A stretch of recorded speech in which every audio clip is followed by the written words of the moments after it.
कुणाल कामरा का व्यंग, औरंगजेब की कब्र, देश के मंदिर मस्जिद। देश में जमीनी मुद्दों के होते हुए आज केवल यही मुद्दे हैं जिन पर देश के विकास की गति का जिम्मा डाल दिया गया है। नमस्कार, मैं हूं रेखा पचौरी और आप देख रहे हैं द वायर द्वारा प्रस्तुत वीडियो सीरीज शासन।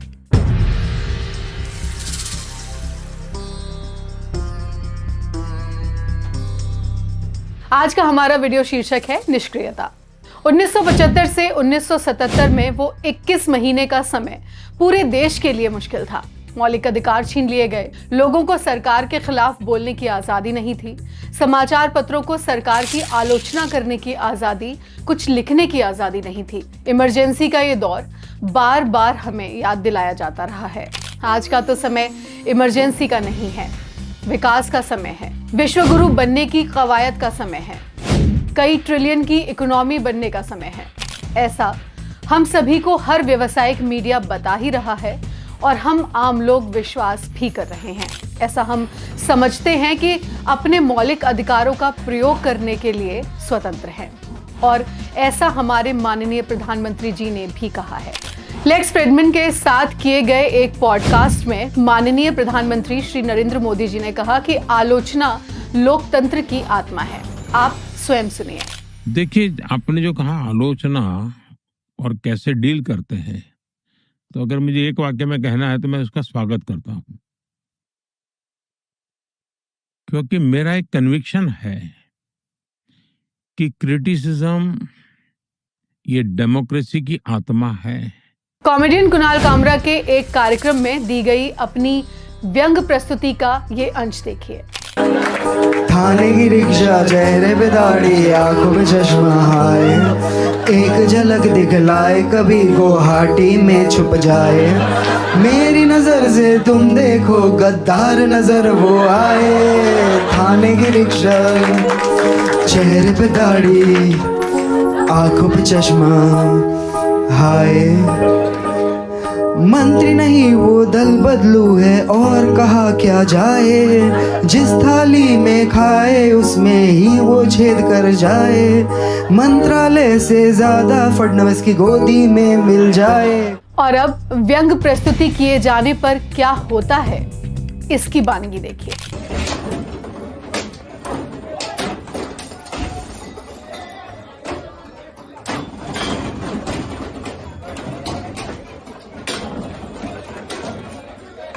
बिना नाम लिए गद्दार शब्द के प्रयोग पर श्री एकनाथ शिंदे के समर्थक भड़क गए और गद्दार शब्द को अपने ही नेता के नाम से जोड़कर तोड़फोड़ कर दी।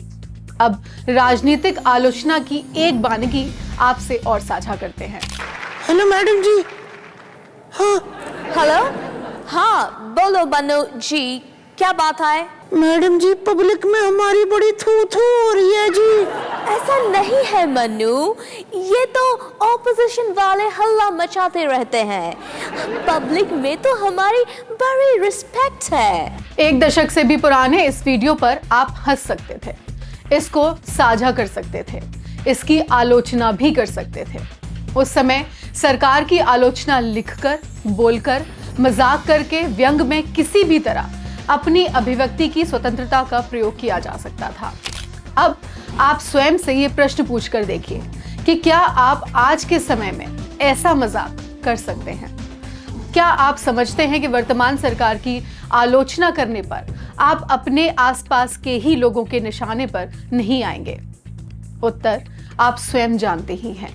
हालांकि विपक्ष के लिए आम लोगों के अलावा सरकार में बैठे नेताओं तक के किसी भी तरह का वक्तव्य देने पर इस तरह की मुश्किलें देश में नहीं दिखती हैं। हालांकि हमारे देश की राजनीति में एक समय वह भी था जब विपक्ष के नेता को भी नेता ही माना जाता था। वाजपेयी जी का यह भाषण इस बात का गवाह है। जब जब कभी आवश्यकता पड़ी, संकटों के निराकरण में हमने उस समय की सरकार की मदद की है। उस समय के प्रधानमंत्री नरसिंह राव जी ने भारत का पक्ष रखने के लिए मुझे विरोधी दल के नेता के नाते जेनेवा भेजा था। कविता, व्यंग, हास्य कभी राजनीति की डोरी कसते रहते थे। आज के समय में इनकी डोरी राजनीति ने कसी हुई है। हरिशंकर परसाई जी का एक व्यंग है, शर्म की बात पर ताली पीटना। राष्ट्र भावना, धर्म आदि पर आधारित इस व्यंग में वे कहते हैं कि मैं जानता हूं कि जिस देश में हिंदी हिंसा आंदोलन भी जोरदार होता है, वहां मैं संस्कृति की सही शब्द रचना अगर देखूं तो बेवकूफ के साथ ही राष्ट्रद्रोही भी कहलाऊंगा। इसलिए जहां तक बनता है मैं भाषण दे ही आता हूं। वे आगे लिखते हैं कि मजे की बात यह है कि मुझे धार्मिक समारोहों में भी बुला लिया जाता है। सनातनी, वेदांती, बौद्ध, जैन सभी बुला लेते हैं, क्योंकि इन्हें न धर्म से मतलब है, न संत से, न उसके उपदेश से। ये धर्मोपदेश को समझना भी नहीं चाहते, पर ये साल में 1-2 बार सफल समारोह करना चाहते हैं। परसाई जी आगे लिखते हैं कि मेरी एक नई मुसीबत पैदा हो गई है। जब मैं ऐसी बात करता हूं जिस पर शर्म आनी चाहिए, तब उस पर लोग हंसकर ताली पीटने लगते हैं। उन्होंने व्यंग में हमें समझाया था कि यदि हम सवाल ना करके केवल ताली बजाने तक ही सीमित रह जाएंगे तो भविष्य में किसी न किसी दिन हाशिए पर होंगे। वर्तमान समय में हाशिए पर अभिव्यक्ति की स्वतंत्रता ही नहीं बल्कि सूचना का अधिकार भी है। 2005 में हम आम लोगों को मिला ये सूचना का अधिकार सरकार और सरकार के साथ मिलकर काम कर रहे लोगों के काम के बारे में, सरकारी योजनाओं के बारे में पारदर्शिता प्रदान करने के लिए मिला था। द वायर द्वारा सूचना के अधिकार का प्रयोग करके यह तथ्य सामने लाया गया कि भारतीय रिजर्व बैंक के पूर्व गवर्नर रघुराम राजन ने एनपीए यानी कि नॉन परफॉर्मिंग एसेट्स की जानकारी प्रधानमंत्री कार्यालय को वास्तव में दी थी।